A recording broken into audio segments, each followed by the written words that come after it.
Hello, কে বলছেন? আপনি আমায় চিনবেন না ম্যাডাম। কে আপনি? আমি সেই ড্রাইভার যে আপনার জীবনটাকে সাজিয়ে দিতে অক্লান্ত পরিশ্রম করে ওই মহাসড়কে মৃত্যুর সাথে যুদ্ধ করেছি। ও আচ্ছা, আপনি চিনতে পেরেছেন তাহলে? আমি তো ভাবছি চিনবেনই না। ফোন দিয়েছেন কেন? আমি ফোন রাখলাম। কয়েকটা কথা বলার জন্য ফোন দিয়েছি, একটু দাঁড়ান। আমি অপরিচিত কারোর সাথে কথা বলি না। সত্যি কথা বলতে কলিজার সাথে মিশে থাকা মানুষগুলোই না খুব তাড়াতাড়ি অপরিচিত হয়ে যায়।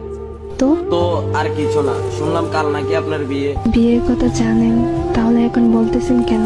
আসলে আমার কিছু ভাই বন্ধু আমাকে বলেছে তো, তাদের কথাটা বিশ্বাস করতে পারিনি, তাই আপনার কাছ থেকে শোনার জন্য একটিবার ফোন দিয়েছি। ঠিকই শুনছেন, কাল আমার বিয়ে।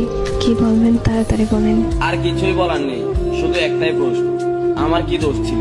আমার ভালোবাসায় তো কোনো কমতি ছিল না। শুধু পেশায় ড্রাইভার বলে আজ আমায় ছেড়ে কোনো প্রতিষ্ঠিত ছেলের হাত ধরে চলে যাচ্ছ তুমি। তোমার কি ওই কথাটা মনে আছে?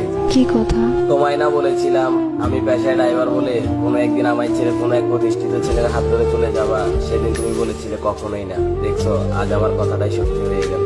আরো বলেছিলাম যেদিন তুমি আমায় ছেড়ে চলে যাবা সেদিন ইচ্ছে করে পায়ের ব্রেকটা মিস করে এই দুনিয়াটা ছেড়ে দেবো, আর না হয় বেঁচে থাকলে